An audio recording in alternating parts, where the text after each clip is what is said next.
எல்லாருமே பண்ற தப்பு அதுதான். அம்மாவை பொண்டாட்டி கிட்ட எதிர்பார்க்கறாங்க.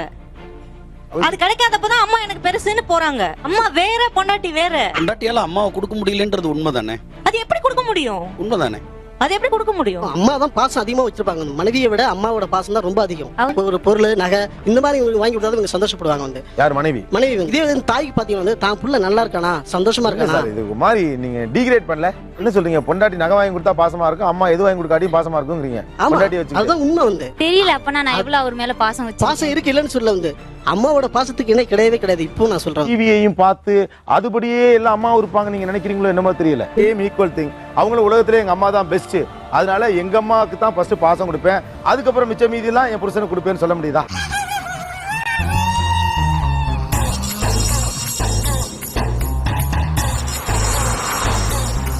My heart will beat one beat extra for my mother, but he never understands that the same heart of mine beats million times more only for him. பிரமாதன கவிதைன இப்படியே அருவி மாதிரி கொட்டுதேன.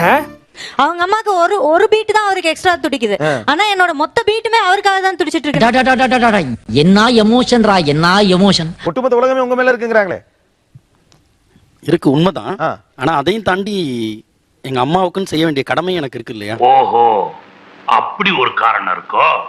கண்டிப்பா செய்யணும். அதை நான் வந்து மறுக்கவே இல்லை. ஆமா, நீயும் சேர்ந்து செய்யணும் போது நான் எங்க அம்மாக்காக எவ்வளவு செய்யறேன் அப்படின்ற அந்த ஒரு வார்த்தையில அவருக்கே தெரியாம நான் போய் அவங்க அம்மாவுக்கு செஞ்சுட்டு வந்துருவேன். சும்மா சொல்லுவாங்க சார், எல்லாம் சுத்த போய். அவங்க அம்மா வந்து கஷ்டம் வரும்போது நினைக்கலாம், நம்ம அப்படி இல்ல. எப்பவுமே அவங்க பேர் நினைச்சு வெளியே போனா சரி, சேர்ற வரை நம்ம நினைச்சிட்டு நைட் தூங்காம படுத்துட்டு இருப்போம். திருக்கி முண்ட பகல்லையும் தூங்குறா, ராத்திரி தூங்குறா. உங்களுக்கு ஒரு குழந்தை பிறக்கும்போது, ஒரு குழந்தை ஒரு ஹஸ்பண்ட் ரெண்டும் வரும்பொழுது அவங்களோட ப்ரிஃபரன்ஸ் எதுன்னு கேளுங்க. என்ன ஏத்து பிச்சுறாங்க? நான் யார் தெரியுமா உனக்கு? போய் பர்சனலா உங்க அம்மாட்ட கேளுங்க. உங்க அம்மா சொல்லுவாங்க, நீ என்னதான் என் பிள்ளையா இருந்தாலும் சாகுற வரைக்கும் என் புருஷனை தாண்டா நினைச்சிட்டு இருப்பேன்னு. அதான் பொண்டாட்டி. அப்படியா? ஆமா, எல்லாம் நடக்கிற முறையை பொறுத்து தான். நீங்க என்ன புதுசா கதை சொல்லிட்டு இருக்கீங்க? அவங்க தான் அவ்வளவு உணர்வுபூர்வமா சொல்றாங்க. சார் அது ஒரு பெயின் சார். நாங்க வச்சிருக்கிற பாசம் வந்து எப்படின்னா பெயின் சார். இது வந்து வெளியே எக்ஸ்பிரஸ் பண்ணோம்னா கண்டினா தான் வரும். சென்டிமெண்ட் ரொம்ப டச் பண்றாங்க. ஏன்னா வந்து பொண்ணு, ஒரு பொருள், நகை இந்த மாதிரி வாங்கி கொடுத்தா இவங்க சந்தோஷப்படுவாங்க. வந்து யார்? மனைவி. வந்து அவ அப்படிதாங்க ஒரு டைப். இதே தாய்க்கு பாத்தீங்கன்னா தான் புள்ள நல்லா இருக்கானா, சந்தோஷமா இருக்கானா. இது மாதிரி நீங்க டிகிரேட் பண்ணல. இந்த மாதிரி ஆம்பளை எல்லாம் ஏன் கையில மாட்டி இருக்கணும். நல்லா அடிச்சு துவைச்சு கண்டலாக்கி இருப்பேன். என்ன சொல்றீங்க? பொண்டாட்டி நகை வாங்கி கொடுத்தா பாசமா இருக்கும், அம்மா எது வாங்கி கொடுக்காட்டியும் பாசமா இருக்கும்ங்கறீங்க. பொண்டாட்டி வச்சு அதுதான் உண்மை. வந்து ரொம்ப மனசு கஷ்டமாயிருச்சு இது சொன்னது. நான் நம்பவே இல்லை அவர் இப்படி சொல்லிட்டு. எல்லாரையும் வருத்தப்படுத்தி ஒரு வாழ்க்கை வாழ்ந்து என்னத்தடா புடுங்க போறீங்க? அதாவது நான் என்ன சொல்றேன் சார், அம்மா தான் பாசம் அதிகமா வச்சிருப்பாங்க. மனைவியை விட அம்மாவோட பாசம் தான் ரொம்ப அதிகம். ரொம்ப சந்தோஷம்டா, ரொம்ப சந்தோஷம். அவருக்கு தெரியல அப்ப நான் எவ்வளவு அவர் மேல பாசம் வச்சு. பாசம் இருக்கு இல்லன்னு சொல்ல. வந்து அம்மாவோட பாசத்துக்கு இணை கிடையவே கிடையாது. இப்போ நான் சொல்றேன். வந்து இதுக்கு மேல ஒரு வார்த்தை பேசுனேன் வெளியே துரத்துறேன். அம்மா அவ்வளவு பாசம் வச்சிருக்காரு, நான் அவர் மேல எவ்வளவு பாசம் வச்சிருக்கேன் அவரு தான் புரிஞ்சுக்கணும். அது அவரு புரிஞ்சுக்கல. எனக்கு தெரியாது. இப்படி தெரியாதா? தெரியலனா தெரிஞ்சுக்கணும். மனைவியும் அம்மாவும் எனக்கு ரெண்டு பேரும் ஒரே ஈவன் தான். ரெண்டு பேரும் ரெண்டு கண்கள் தான். ஆனா ஃபர்ஸ்ட் ப்ரிஃபரன்ஸ் அம்மாக்கு தான் கொடுக்கும். என்ன மச்சான் புரியாம பேசுறீங்க? just 5 days after delivery எண்ணி நான் எங்க வீட்ல இருந்ததே 5 days தான். இவங்க இங்க தனியா இருப்பாங்க, இது வரைக்கும் என்னை விட்டு பிரிஞ்சு இருந்ததே இல்லன்னு சொல்லிட்டு 5th day எங்க அப்பா அம்மா என்ன சொல்லற? தகுடு கொஞ்சம் ஓவரா தான் போய்கிட்டு இருக்க. எங்க அப்பா அம்மா காலையில அவ்வளவு நேரம் சொல்லிக்கிட்டே இருக்காங்க. பேக் எடுத்துட்டு நான் தனியா ஆட்டோ பிடிச்சி பஸ் ஸ்டாண்டுக்கு வந்து வேலூர்ல இருந்து சென்னைக்கு நான் தனியா கிளம்பி வந்துட்டேன். இது புள்ள அப்படி என்ன அவன் பின்னாடி போகணும்னு சொல்லிட்டு அவனுக்கு அந்த அளவுக்கு கூட புரிஞ்சுக்க மாட்டான் அப்படின்னு சொல்லி திட்டுறாங்க அப்பாவும் அம்மாவும். தனியா பஸ் ஏறி அங்கிருந்து நான் வந்தேன். ஏன்னா நான் மேல வச்சுக்கிற காதல் உண்மை. அதனாலதான் உங்களை 8 வருஷமா லவ் பண்ணேன்.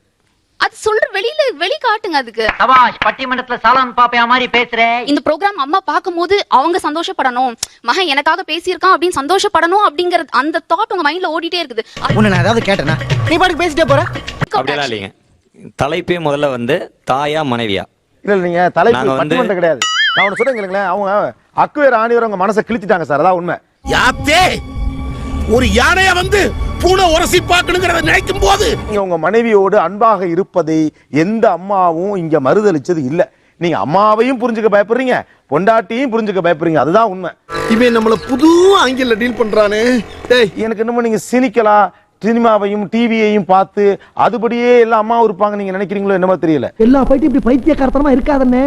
அப்படி இருந்தா இழிச்சவா பையன் வாங்கி உடனே. தவறான பொண்ணுங்கனால ரொம்ப சட்டிலா ஒரு விஷயத்தை அழகா கன்வே பண்றாங்க. பட் அது உங்களுக்கு புரியலையா இல்ல நடிக்கிறீங்களா அதுக்கு எனக்கு தெரியல.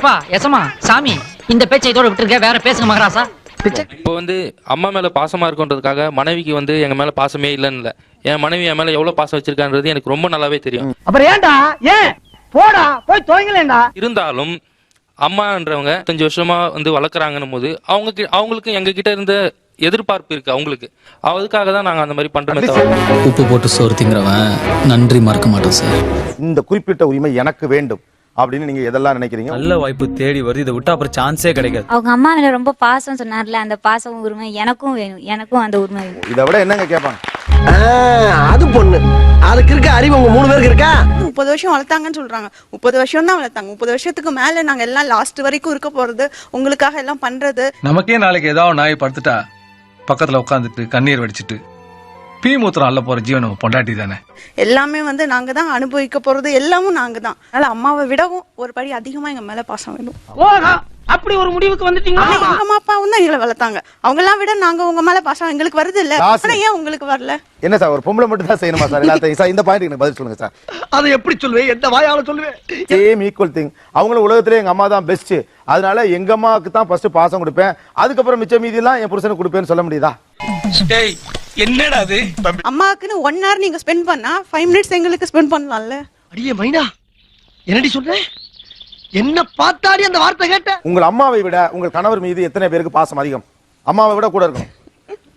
அவ்வளவு பேருங்க, 2 கை தூக்குறாங்க, அவ்வளவு பேரும் கை தூக்குறாங்க. நம்ப முடியவில்லை வில்லை வில்லை. இங்க அம்மாவை விட மனைவி மீது பாசம் வைத்திருப்பவர்கள் எவ்வளவு பேர்? ஒரு பிக்கியங்காரா? அம்மாவிடம் இருக்கிற எந்த குணம் உங்கள் மனைவியிடம் இல்லை. இந்த சந்தர்ப்பத்தை விட்டுறாதீங்க, மனசுல இருக்கிறத கொட்டிடுங்க, அள்ளி கொட்டிடுங்க. அதாவது அவங்க வந்து ஒரே ஒரு தடவை சொன்னோம் அப்படின்னா வந்து அவங்க ஏத்துக்குருவாங்க. அதாவது தான் பையன் பண்றது ஓகே, அவனுக்கு சந்தோஷம் அப்படின்னா வந்து ஓகே அப்படின்ற மாதிரி தான் சொல்லுவாங்க. அதனாலதான் எல்லாரும் என்ன ரொம்ப நல்லவேன்னு சொல்றீங்க. ஆனா இவங்க என்ன பண்ணுவாங்க, எந்த ஒரு விஷயமா இருந்தாலும் ஏன் அது எதுக்கு பண்றது, ஏன் அப்படி பண்றீங்க, ஏன் என்கிட்ட சொல்லாம பண்றீங்க, கொஞ்சம் செஞ்சதுக்கு அப்புறமா ஏன் சொல்றீங்க? இத்தனை கேள்வி மொத்தமா கேட்டா முதல்ல எந்த கேள்விக்கு நான் பதில் சொல்றது? என்ன ஏத்து பேசுறாங்க? நான் யார் தெரியுமா உனக்கு? நம்ம ஆபீஸ்ல வேலையா இருக்கும்போது அம்மா வந்து இல்லம்மா வேலையா இருக்கிறேன் அப்படின்னா அமைதியா இருந்துருவாங்க. ஆனா இவங்க வந்து போன் போட்டு நச்சரிச்சுட்டே இருப்பாங்க. ஆமா. ஹலோ ரகு, எங்க இருக்க? வீட்டுக்குள்ள தண்ணி வந்துருச்சு. வரைக்கும் தண்ணி இருக்கு ரகு, எங்களுக்கு எல்லாம் பயமா இருக்கு. நீ எப்போ வருவே? எல்லாருமே ஃபேமிலி ஒரே இதுவா தான் பாக்குறாங்க. இவங்க பாக்குறது எப்படின்னா அவங்களோட புருஷனை மட்டும் தான் பாக்குறாங்க, ஃபேமிலியை பார்க்க மாட்டாங்க. அதுதான் மெயின் ரீசன். இதெல்லாம் எங்கடா உட்கார்ந்து எழுதிட்டு வர்றீங்க? லேட்டா 11 மணி 12 மணிக்கு வந்தா என்ன இருந்தாலும் உடம்புக்கு முன்னா கூட அம்மா எந்திரிச்சு சாப்பிட்டு வந்தியான்னு கேட்பாங்க. பசி குடல புடுங்கறதா வா. எதையும் எதிர்பார்க்காம செய்யறது இருக்கு இல்லையா, அது வந்து அம்மா கிட்ட இருக்கு. மனைவி கிட்ட அது கொஞ்சம் குறைவு. ஹலோ ஹலோ, என்ன பேசிக்கிட்டே போறீங்க? செஞ்சுட்டு அட்லீஸ்ட் வந்து நன்றின்னு ஒரு வார்த்தை சொல்லணும்னு எதிர்பார்க்கறாங்க. நான் கூட வேடிக்கையா சொல்லுவேன், வீட்டுல சவர் ஃபுல்லா நன்றி நன்றின்னு எழுதி வைக்கணும் போல இருக்கு. போற போக்க பார்த்தா மொட்டை அசால்ட்டா பேசி அசிங்கப்படக்கூடாது. இல்ல இது நன்றின்றது இல்ல. இப்படி நன்றி எதிர்பார்த்தா வந்து செய்யற ஒவ்வொரு விஷயத்துக்கும் நன்றி சொல்லணும்னா அவருக்கு நாக்கெல்லாம் 2 பேரும் அவ்வளவு நன்றி சொல்லணும். இது ஓவர் நக்கல். அது வந்து ஹஸ்பண்ட் அண்ட் ஒய்ஃப்குள்ள நன்றி சொல்லணும்னு அவசியம் கிடையாது. ஒரு சின்ன ரெகக்னிஷன் தான் எதிர்பார்க்கணும். எல்லாரோட இத்தனோண்டு மனசுமே ஒரு சின்ன பாராட்டுக்கு தான் ஏங்கி கிடக்கு. Motherhood is unconditional. இதுக்கு வந்து ஈடனே கிடையாது. அந்த மதர்ஹுட வந்து வைஃப் கிட்ட எதிர்பார்க்கறது முதல்ல அதுவே வந்து தப்பு. உனக்கு தெரியுது, அவங்களுக்கு தெரியலையா? அது சரி. அம்மா வந்து எனக்கு எவ்வளவு செஞ்சிருக்காங்க, நான் எங்க அம்மாவுக்கு எவ்வளவு செஞ்சிருக்கேன், எவ்வளவு தப்புக்களும் கூட பண்ணிருக்கேன். எங்க அம்மா நான் வந்து அவங்ககிட்ட மன்னிப்பு கேட்கணும்னு இது வரைக்கும் எதிர்பார்த்ததும் இல்லை, நான் கேட்டதும் இல்லை. எவ்வளவு கேவலமான விஷயத்தை எவ்வளவு பெருமையா சொல்றான் பாத்தீங்களா? தப்பு செஞ்சுட்டு சில சமயங்கள்ல வந்து முடியாது அப்படின்னு நின்றா கூட சரி போன்னு விடுவாங்க. ஏப்பா நீ வெக்கப்படவே மாட்டியா? அதே போல எங்க அம்மா செஞ்சதுக்கெல்லாம் நான் திரும்ப நன்றி சொல்லணும்னு நான் ஆசைப்பட்டதும் கிடையாது. ஏன்னா அம்மா செய்யணும் செஞ்சிருக்காங்க. நான் சின்னவன் தப்பு பண்ணிட்டு நீ மன்னிச்சு போயிடு. என்ன நினைச்சிட்டு இருக்க மனசுல? நீ என்ன நினைச்சிட்டு இருக்க? திருப்பி அதை தான் சொல்ல வரேன். Motherhood is unconditional. You cannot expect you can expect only a part of motherhood in wife. You can English வரலன்னா தமிழ்லயே சொல்லுங்க. நமக்கு தெரிஞ்ச இங்கிலீஷ் அவ்வளவுதாங்க. மதர்ஹுட வந்து வைஃப் ரிலேஷன்ஷிப்போட எப்படி அதை கம்பேர் பண்றாங்கன்னே முதல்ல எனக்கு தெரியல. அறிவு கட்டவன் மட சாமரே ரொம்ப ஓவரா இருக்கே. எல்லாருமே பண்ற தப்பு அதுதான். அம்மாவை பொண்டாட்டி கிட்ட எதிர்பார்க்கறாங்க. அது கிடைக்காதப்பதான் அம்மா எனக்கு பெருசுன்னு போறாங்க. அம்மா வேற, பொண்டாட்டி வேற. அம்மா பிச்சிட்டீங்க பிச்சு. பொண்டாட்டியால அம்மாவை கொடுக்க முடியலன்றது உண்மைதானே? அது எப்படி கொடுக்க முடியும்? உண்மைதானே? அது எப்படி கொடுக்க முடியும்? ஏய் பார்த்தா டீசன்ட்டா இருக்க, கிறுக்க மாதிரி பச்சீங்க. யாரா டீசன்ட்? அம்மா ஒவ்வொரு இட்லியும் சூடா எடுத்து வைப்பாங்க. நான் காலேஜ் படிக்கும்போது 13 இட்லி சாப்பிடுவேன். யோசிச்சு பாருங்க எங்க அம்மாவுக்கு எவ்வளவு கஷ்டம் இருந்திருக்கும். அடேங்கப்பா பாத்தியா தம்பி எதோட கோக்கறான். இப்போ என்ன ஆகுதுன்னா 5 இட்லி பாக்ஸ்ல இருக்கு. பட் இந்த பேங்க் பாக்ஸ்ல போட்டு பேலன்ஸ்ல எவ்வளவு வைக்கிறாங்க. இருக்கு? கூட போகும்போது இன்டெலிஜென்ட்டா பேசுறதுக்கு எவ்வளவு விஷயங்கள் இருக்கு. will you please let me say something? இந்த இலக்கிய கூட்டத்துக்கு போறேன், come on get me some books, ஏமா நெட்ல பார்த்து இந்த டீடைல்ஸ் வேணும், அது இருக்குல்ல, அப்ப அதுக்கு என்ன, அது எங்க ரீப்ளேஸ் ஆகுது? இதுக்கு மேல ஒரு வார்த்தை பேசினா இழுத்து வச்சு கட் பண்ணிடுவேன். ஈஸ்வரா புத்தகம் எடுத்து கொடுக்கறதுக்கு பின்னாடி ஒரு வைர அட்டிகை, ஒரு சங்கீத இது எடுத்து அப்படி கொடுத்ததுக்கு பின்னாடி ஒரு சாயந்தர டின்னர். பதிலா வைரம் தான் போட்டுட்டு வந்திருக்கணும். வேண்டாம், அப்புறம் நான் திட்டிட போறேன். எப்பயோ வாங்கி தர்றோம்ல, இல்லைன்னு சொல்ல முடியுமா? ஆனா அம்மா அதை எதிர்பார்க்கறது இல்ல. 100 ரூபாய்க்கு ஒரு புடவை வாங்கி கொடுத்தா சொல்றாங்க, சந்தோஷமா சொல்லிட்டு இருக்காங்க. இல்லாததுதாங்க மதர் கூட எதிர்பார்த்தாங்கன்னா அவங்க அம்மாவே கிடையாது. இன்னைக்கு நம்ம வீடு போய் சேர்ந்த மாதிரி தான். இல்ல இதுல இன்னொன்னு இருக்கு, நீங்களுமே மனைவிக்கு ஐராட்டிகை வாங்கி வாங்கி கொடுத்தது தரது சொல்றீங்க. மட்டும்தான் மனைவியா? படிச்சவங்க பேசுற பேச்சா இது? நல்லா யோசனை பண்ணி பாருங்க. மனைவிங்கிறது வந்து வெறும் பொருள் வாங்கி கொடுத்தா மட்டும்தான் மனைவி. அப்ப வந்து it gives a very cheap outlook about wife. சூனா போனா அவசரப்பட்டேடா, சிங்கப்பட்டேடா. ஒரு முக்கியமான தகவலை நான் சொல்லணும்னு ஆசைப்படுறேன். உங்களுக்கு ஒரு தலைவலி காய்ச்சல்னா உடனடியா ஓடி வர்ற இந்த மனைவி தான் உங்களுக்கு வர்ற நோயை, உங்களை எல்லாம் கவனிச்சுக்கிட்டதுனால ஏற்பட்ட நோயை சொல்றதே இல்லை.